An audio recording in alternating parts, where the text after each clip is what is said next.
Hello you guys, Kaylee here. Welcome back to the Travel and Crime series on our channel. So in this series, I cover true crime cases that happen where we're RVing at the time. And since we're a family of nomads, there's never a shortage of cases to cover. So since we do live in an RV, I've got my kiddos like in the living room, which is like not that far that way. I've got the door open to watch them, and I am sitting back in our office area in our bedroom. So if you hear any noise, I'm sorry. It's RV life. What are you gonna do?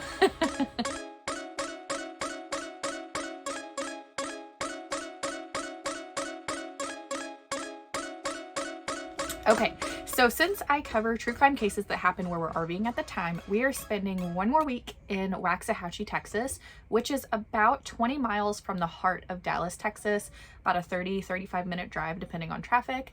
So when I was looking for one last case to do here before we move to our next location, I found one that really caught my interest, and I've never heard of it before. Like it feels weird to be like, I love murder, but it entertains me. I love to see how killers think, and like the way it interests me, because it's just mind-blowing. Like some of these cases are just crazy. So when I was scrolling through and really looking for cases that, you know, fit the location we're RVing, that would fit the series, and that I hadn't heard of before, there was one that really stood out to me, and that's the one we're going to be covering today. So today we are going to be covering a case that is still unsolved. And so these are frustrating. If you're like me, I know that it's not really a happy ending, you know, at the end if you know who did it, but at least there's justice served for the family. So when a case is unsolved, it's like you're just trying to like turn your wheels to figure out what the heck happened. Like, you know, it just, for me at least, it breaks my heart to know nobody is being held accountable for this crime and this horrendous murder of this innocent woman. So Carolyn Montgomery, first of all, just absolutely beautiful.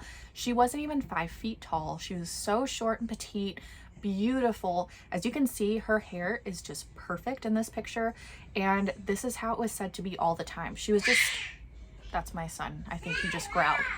He's just growling at our dog. It's just a normal thing. So her hair was always put together and done. She always looked put together. She was just one of those really beautiful, well put together people. Carolyn was working as a cocktail waitress. I'm not sure if you've ever been to a country club before. I've been like once, maybe for like an event way back in the day, but there are cocktail waitresses that walk around, and that was her job. So she was working this job. She was a single mom, and she was doing this job, you know, to support herself and her son, and his name was DeQuinn, and he was 6 years old. Carolyn lived with her 6-year-old son DeQuinn, so it was her 6-year-old, and then another roommate, which was also a fellow cocktail waitress, so she knew her really well. So in her house, you know, it was just her son, and her close friend and fellow coworker. And they shared this really nicely kept 2-bedroom apartment, and that was in the Sherwood Forest Apartments. And I thought it was kind of cool because this apartment complex kind of resembled castles. It had like an old-timey, kind of like what I would call medieval feel to it. Really pretty apartments. Carolyn was working really hard. She was a single mom, 28 years old. Her whole life was ahead of her. She had her 6-year-old son DeQuinn, who depended on her fully. And on the morning of August 8th, 1971, her future was stolen. So being a cocktail waitress, Carolyn would oftentimes have later nights, as just being in that field of work, you just usually work a little bit later. Sorry, my son is still growling. It's okay. He's just growling. It's fine. On this morning, Carolyn arrived back to her house or her apartment at 1:30 a.m. and her son was sleeping soundly in the back room. Carolyn walks in at 1:30 and her roommate was actually gone. She was in Marshall, Texas at the time. When Carolyn walked in at 1:30, it was really just her. Her son was sleeping, her roommate was gone, so she was just walking into this apartment. But this is the part that breaks my heart. So in the morning, her 6-year-old son DeQuinn walks in and sees his mother laying in the living room floor with a blanket over her. So he proceeds to leave. You know, he's 6 years old, and he was riding his bicycle around the complex with his friends, and he was just quoted as saying that his mom was very sick. It's unclear as to whether DeQuinn pulled the blanket back and saw that, you know, whoa, there's something really wrong with mom here, or if he just assumed she was sleeping because of the blanket. But either way, one of DeQuinn's friends' mothers grew really concerned and decided to check in on Carolyn. Of course, that concerned mom, the mother of one of DeQuinn's friends, goes in to check on Carolyn, pulls back the blanket, and just sees this gruesome scene and knows right away she has to call the police. And this is like straight out of the gate. Everything I've read, it's used the same word, and that's butchered. So people are quoted saying her body was just butchered. Like that, that's the first thing that comes to mind, which is just really horrific. If you're squeamish at all, I know I am, so sometimes I don't like to hear this stuff, but I do feel like it's important to the case. So just fast forward. I am going to kind of go over some of her injuries and things, so just a warning. Like I said, she was described as looking butchered. So her throat was slashed. The cut wounds were described as being extremely deep. One of her breasts was nearly severed, which just... Her chest was cut open, and this is the sick part too. Like, it's all sick, but there were teeth marks all over her body. And it's like, whoever did this, it's like there was just this sick person. I mean, teeth marks. I mean, it was so gruesome. A 10 to 12 inch, so like a really large knife, was still found wedged in her throat, and another knife was found still in her abdomen. So I mean, whoever did this to her just unleashed. And I mean, not a normal rage, not that killing anybody is ever normal, but I mean the bite marks, the weapon still being lodged in the body, the throat slash, the breast being almost severed off. I mean, there was something really off with this person. By her body, her blouse was found, and it was like shredded, and her shorts that she was wearing were cut and just lying beneath her body. And the knives that the police had found, you know, lodged in her throat, lodged in her abdomen, they were thought to be knives from her apartment, but that couldn't be confirmed. But in my opinion, and I'm just inserting my opinion here, if somebody is coming into a place to, you know, to do something like this, I feel like they would bring a weapon or bring something, because otherwise, what if you walk in and they don't have anything available, you know, to use as a murder weapon? So you're just going to walk in and what? Do you know what I mean? So it's weird to me. It almost has to be somebody who knows her, knew she had knives out on the counter, you know, kind of thing. Otherwise, why would that be the murder weapon? Why wouldn't the intruder or the murderer have their own weapon that they would bring if this was kind of, you know, a stranger? Lieutenant David Hughes of Dallas Homicide said, and again, this kind of goes back to what I thought right away, and it's that there was something very personal between the killer and the victim. Another thing, which, you know, leads to, you know, my brain going right there, is there's no sign of forced entry. So again, that leads me to believe that it was somebody she knew. The only thing that was kind of out of place or weird was a smashed coffee table, but no signs of like a forced entry or anything. But yeah, there was a smashed coffee table, which showed that there was some sort of, you know, struggle that happened as well. And then in the roommate's room, and remember the roommate was gone in Marshall, Texas at this time. So her purse was dumped out in her room. So the only two things were, you know, the roommate's purse being dumped out and then the smashed coffee table. There was something else really, really odd, and I'm going to put this picture up on the screen for you guys. So there was a note and it said, "The wrong one, I'm sorry." But it was actually written on the back of an 8x10 like picture frame cardboard insert thing. But it just said, "The wrong one, I'm sorry."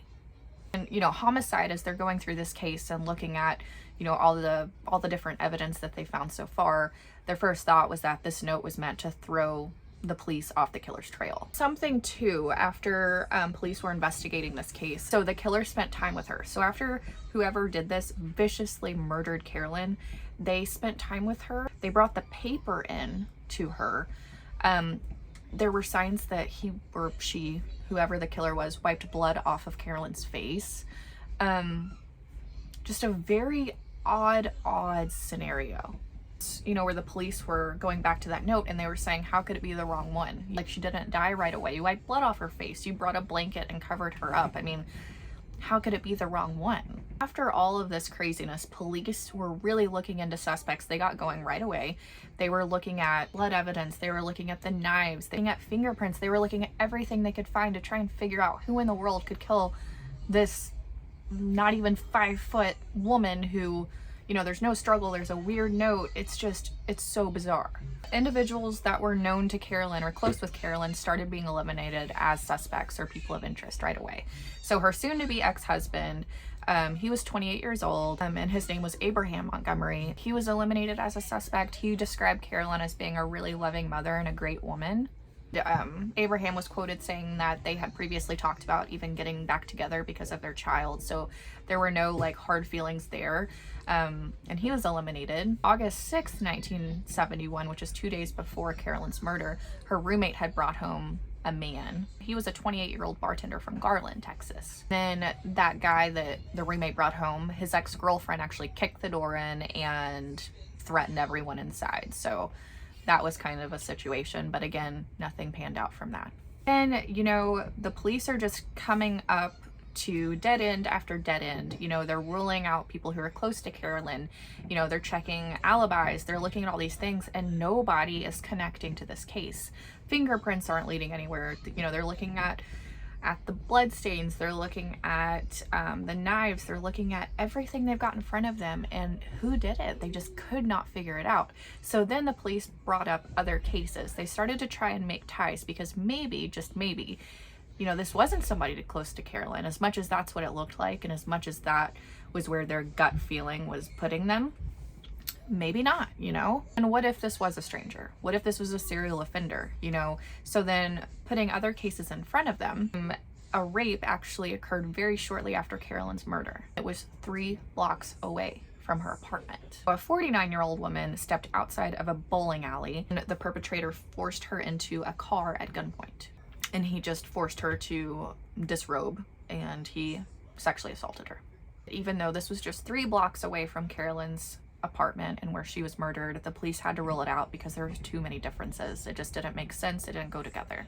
And then they started looking for links to a serial killer, and that was Michael Foster Vines. Vines was a 21-year-old musician, and he had stabbed a 22-year-old victim who worked as a waitress, just as Carolyn had.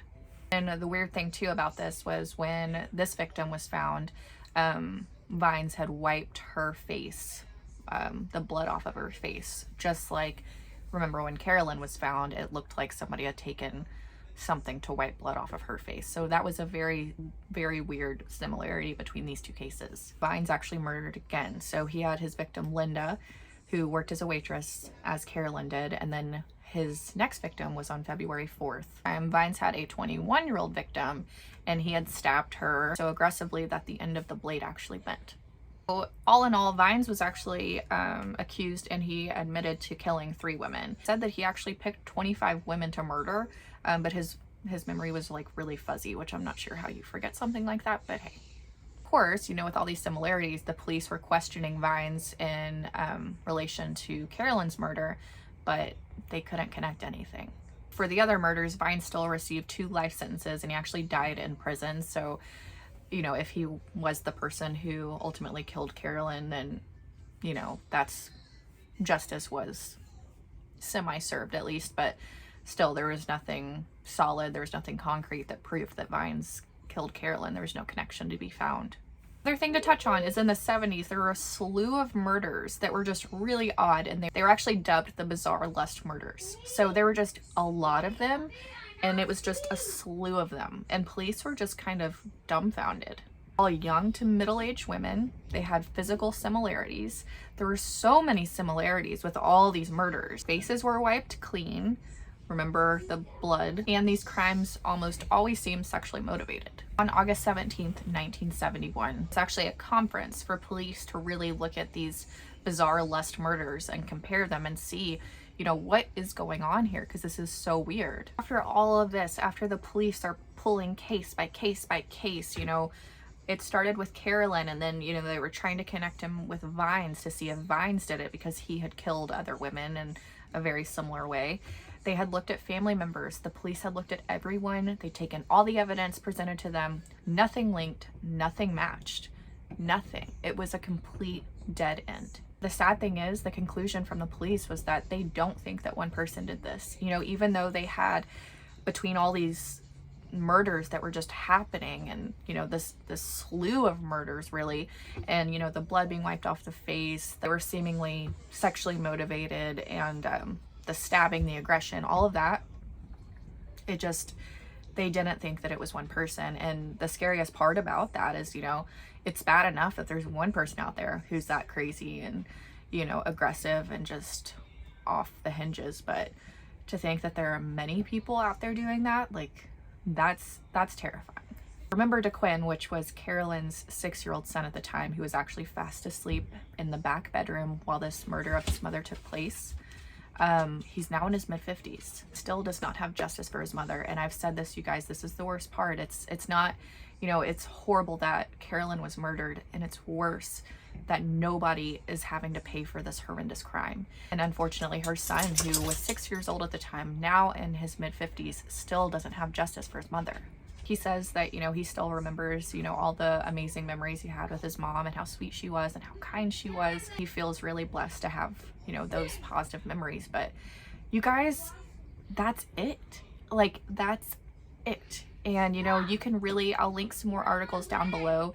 There are a lot of different theories on this case, and I'm not going to insert them because I want to see what you guys think. It's such a frustrating case because it's the no forced entry, that bizarre note, not being able to link it to anybody close with her, but no forced entry. I think that's so bizarre. But also, you guys, you know, back in the 70s, unfortunately, the police force didn't have the kinds of technology that we have nowadays. And so I'm not sure. I'm praying that this case, it still gets solved one day. You know, there are plenty of cases where unfortunately it takes decades, but as science progresses, different things can come out, and you know, things can get solved. So fingers crossed that that happens and her son can gain closure, because it's sick. You know, I can't imagine going through something like that. Guys, comment down below what you think about this unsolved case. I want to know any theories you have regarding this case as well. Who do you think did it? I'm so curious. I'm in a rabbit hole. I'm just kind of mind blown at this point. It's just baffling to me that somebody could be such a monster, but our world is unfortunately full of them. So thank you guys so much for tuning in, and please take a second to like and subscribe, and you guys have an amazing day.